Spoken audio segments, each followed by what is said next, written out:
ఉపాధ్యాయ మిత్రులకు స్వాగతం. జీఓటీ 88 అయినా 97 అయినా 141 అయినా ముందుగా గత 3 సంవత్సరాల ప్రీవియస్ పేపర్స్ను క్షుణ్ణంగా పరిశీలించాలి. దీనికోసం షాప్స్లోకి నేరుగా ప్రీవియస్ పేపర్స్ బుక్లెట్ను కొనవచ్చు, లేదా ఇంటర్నెట్లో ప్రీవియస్ పేపర్స్ను డౌన్లోడ్ కూడా చేసుకోవచ్చు. దీనివల్ల ప్రశ్నల సరళి మనకు పూర్తిగా అర్థమవుతుంది. మనం ప్రిపరేషన్ ఎలా ఉండాలో తెలుస్తుంది. అదనపు ప్రయోజనం ఏమిటంటే దాదాపుగా చాలా ప్రశ్నలు రిపీట్ అవుతున్నాయి కాబట్టి జీఓటీ పాస్ కావాలంటే 88 మరియు 97 ఈ రెండూ పాస్ కావాల్సిందే. ఏ ఒక్కటి ఫెయిల్ అయినా ఫెయిలే. కాబట్టి రిపీటెడ్గా వచ్చిన ప్రశ్నలను బట్టి మనకు ఈ రెండు కూడా సులభంగా పాస్ కావచ్చు. జీఓటీ 88లో 100 ప్రశ్నలు ఉంటాయి. కనీసం 40 మార్కులు వస్తేనే పాస్. అదేవిధంగా 97లో కూడా, అదేవిధంగా same in 141 also. Telangana departmental టెస్ట్లో ఆంధ్రప్రదేశ్లో లేనటువంటి 2 సౌలభ్యాలు ఏమున్నాయంటే, ఇది పూర్తిగా ఆఫ్లైన్ మోడ్లోనే పరీక్ష ఉంటుంది. ఎలాంటి నెగటివ్ మార్క్స్ లేవు. అదే ఏపీలో అయితే ఆన్లైన్లో ఉంటుంది మరియు నెగటివ్ మార్క్స్ కూడా ఉన్నాయి. ఆఫ్లైన్ మోడ్లో ఉంటుంది కాబట్టి 100 ప్రశ్నలకు 120 నిమిషాలు, అంటే సగటున ఒక్కో ప్రశ్నకు 72 సెకండ్ల సమయం ఉంటుంది. మరి ఆ స్పాట్లో అంత తక్కువ సమయంలో వెతకడం సులభమా అంటే ముందుగా వెతకలేము అనే భయాన్ని వదిలేయాలి. కొంత ముందస్తుగా ప్రిపరేషన్తో వెళ్తేనే ఇది సాధ్యం. మరి ఆ ప్రిపరేషన్ ప్లాన్ ఏ విధంగా ఉండాలో చూద్దాం. ముందుగా చెప్పినట్లుగా ప్రీవియస్ పేపర్స్ను క్షుణ్ణంగా పరిశీలించాలి. తర్వాత బేర్ యాక్ట్ బుక్స్ కొనడం. బేర్ యాక్ట్ బుక్స్ అంటే ప్రభుత్వం అనుమతించిన టెక్స్ట్ బుక్స్. తర్వాత ఎక్కువ ప్రశ్నలు వచ్చే అంశాలపై ఫోకస్ చేయడం. దాని తర్వాత నెక్స్ట్ అవుట్ ఆఫ్ సిలబస్ నుండి వచ్చే అంశాలపై దృష్టి పెట్టడం. తర్వాత మరో టెక్నిక్ ఏంటంటే ఈ బేర్ యాక్ట్ బుక్స్లలో కీవర్డ్స్ కింద అండర్లైన్ చేయడం.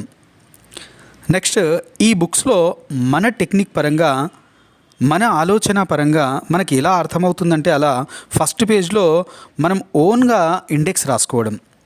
నెక్స్ట్ బుక్స్లో ప్రతి చాప్టర్కు పేజీ మడత పెట్టుకోవడం. దీనివల్ల మనకు వెతకడం, తీయడం, ఆ చాప్టర్ ఓపెన్ చేయడం ఈజీ అవుతుంది అన్నట్లు. తర్వాత ఆప్షన్స్ను బట్టి ఆన్సర్ వెతకడం. బుక్స్లో ప్రధాన అంశాల కింద పెన్సిల్తో అండర్లైన్ చేసుకోవడం. బేర్ యాక్ట్స్ బుక్స్లో లేని వర్ధమాన అంశాల కోసం ప్రస్తుతం టీఆర్టీ సిలబస్లో ఉన్న పర్స్పెక్టివ్స్ ఇన్ ఎడ్యుకేషన్కు ఏదైనా ఒక ప్రామాణిక మెటీరియల్ చూసుకున్నా సరిపోతుంది. ఇప్పుడు మనము ఈ అనాలసిస్ అనేది జీఓటీలో ఏ విధంగా ఉంటుందో చూద్దాం. గత 5 సంవత్సరాల ప్రీవియస్ పేపర్స్ను పరిశీలిస్తే క్వశ్చన్స్ను అనాలసిస్ చేస్తే అది ఈ విధంగా ఉంది. జీఓటీ 88లో సిలబస్లో ఉన్నవి అంటే బేర్ యాక్ట్స్ బుక్స్లో సమాధానం దొరికే ప్రశ్నల శాతం 70%. అయితే వర్ధమాన అంశాల నుండి కొంచెం క్లిష్టంగా ఉన్నవి 20% ప్రశ్నలు. తర్వాత ఒక ఉపాధ్యాయుడి సాధారణ పరిజ్ఞానం పరిశీలించే విధంగా వస్తున్నటువంటి ప్రశ్నల శాతం 10%. ఈ 10% ప్రశ్నలకు మనం ఎలాంటి ప్రిపరేషన్ లేకుండానే సొంతంగా ఆన్సర్ చేయవచ్చు. ఇప్పుడు ప్రశ్నల వారీగా భారత్వాన్ని చూస్తే ఎలిమెంటరీ స్కూల్ రూల్స్ అంటే AER, education management act, education act, education institutions rules, ఈ విభాగాల నుండి దాదాపుగా 30%. Inspection code, schools, colleges, institutions 15%, RTE act 10%, grant in aid code 8%, TPF rules 5%, RMSA, SSA, RUSA 5%, model school stars 10%, CCE survey reports, SSC schemes, APRR act 10%, miscellaneous 2%.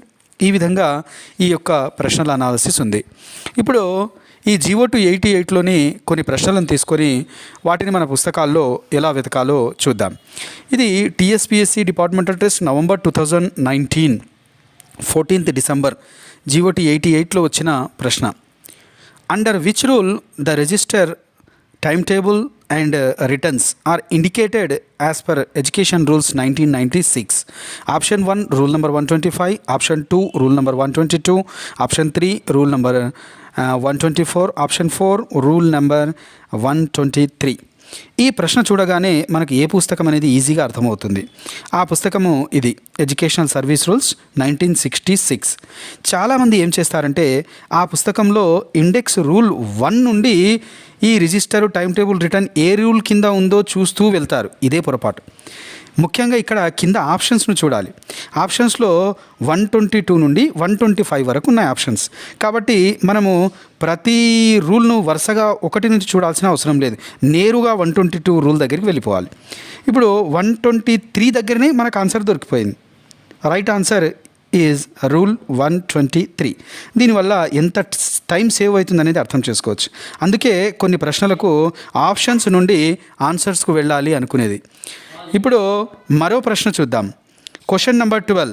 How the age of the child is computed for school admission in a school as per section 16 of education act 1982. దీని యొక్క options ఈ విధంగా ఉన్నాయి.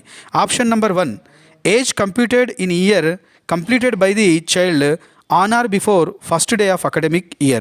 Second option, age computed in a year completed by the child on or before last day of the academic year. Third option, age computed year is completed by the child on his birthday. Fourth option, age is computed in a year completed by the child on or before first day of the calendar year. ఈ విధంగా options ఉన్నప్పుడు మనకు ఈ topic ఎక్కడుందనేది నేరుగా అర్థమవుతుంది. Topic AP education act 1982. ఇక్కడ మనము ఇండెక్స్లో క్లియర్గా బ్రాకెట్లో సొంతంగా సెక్షన్ 102 అని రాసుకున్నాం. దీనికి పేజ్ నెంబర్ ఎక్కడుంది? 251లో ఉంది. 251 పేజీలో ఏది చూడాలి అంటే ఓన్లీ సెక్షన్ 16. ఇది పేజ్ నెంబర్ 272లో ఉంది. ఏముంది? On are before first day of the academic year అని ఉంది. కన్ఫ్యూజ్ అయిన వాళ్ళు ఏం చేస్తారంటే ఈ ఇండెక్స్లో 8th చాప్టర్ కాకుండా 9th చాప్టర్లో కూడా దీనికి సంబంధించిన విషయాలే ఉంటాయి. కానీ అక్కడ యాక్ట్ 1982 అని ఉంటుంది కానీ సెక్షన్స్ లేవు. కాబట్టి ఇండెక్స్లో సెక్షన్స్ అని రాయడం వల్ల మనకు ఆ లాభం జరిగింది. మరో ప్రశ్న చూద్దాం. క్వశ్చన్ నెంబర్ 11 ఇది. What is the age of superannuation of a teacher in private aided school as per section 78A? ఇందాక మనం ఆప్షన్స్లో చూసినట్లే దీనికి ఆప్షన్స్ ఏ విధంగా ఉన్నాయంటే 55 years, 60 years, 56 years, 58 years. ఇందాక చూసిన దాంట్లోనే సెక్షన్ 78Aలో చూస్తే ఏజ్ ఆల్రెడీ మనం అండర్లైన్ చేసి ఉంది 58 years అని. అందుకే చెప్పేది ఏమిటంటే పుస్తకంలో ప్రతి పారాగ్రాఫ్లో 1-2 మాత్రమే కీవర్డ్స్ ఉంటాయి. వాటిని అండర్లైన్ చేసుకుంటే నేరుగా ఆన్సర్ ఉన్న దగ్గరికే మన కంటి చూపు వెళ్తుంది. దీనివల్ల టైం సేవ్ అవుతుంది. ఇప్పుడు ఇంకో ప్రశ్న చూద్దాం. Question number 10.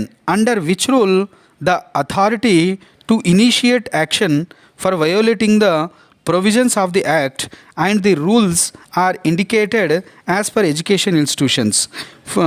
Inspection and visits rules 1988. Option number 1 rule 13, option number 2 rule 14, option number 3 rule 15, option number 4 rule 16. ఇప్పుడు ఈ చాప్టర్ 8లో ఇండెక్స్లో గమనించండి, రూల్స్ నేరుగా 351 పేజెస్లో ఉన్నాయి. ఇప్పుడు డైరెక్ట్గా 351 పేజీలోకి వెళ్తే అక్కడ అసలు ప్రతి రూల్ ఏం చెప్తుందనేది డీటెయిల్గా చూడాల్సిన అవసరమే లేదు. నేరుగా ఆ రూల్ ఏం చెప్తుందో డీటెయిల్స్ కూడా అవసరం లేకుండానే 13, 14, 15th రూల్లో కీవర్డ్స్ ఉన్నాయి. So answer is rule 15. ఈ విధంగా మనము నేరుగా దీన్ని బట్టి సులభంగా మనము ఆన్సరింగ్ చేయొచ్చు. అంటే ఇప్పుడు చెప్పిన జాగ్రత్తలను మనము గమనిస్తే మనం ఆన్సరింగ్ ఏ విధంగా సులభతరం అవుతుంది, ఎలా వెతికి పెట్టుకోవాలనేది తెలిసిపోతుంది. ఇప్పుడు GOT 97 అనాలిసిస్. దీంట్లో AP education service rules 25%, second CCA rules 20%, third APPR act 1994 14%, new SSC schemes 13%, RTE act 7%, RVM, RUSA, RMSA, TOSS 10%, MP, ZP model schools 8%, CCE survey reports, ASER, Pratham లాంటి సర్వేలు 3%. ఇప్పుడు దీంట్లో ఈ 97లో ఉండేటటువంటి కొన్ని ప్రశ్నలను తీసుకొని వాటిని ఎలా వెతకాలో చూద్దాం.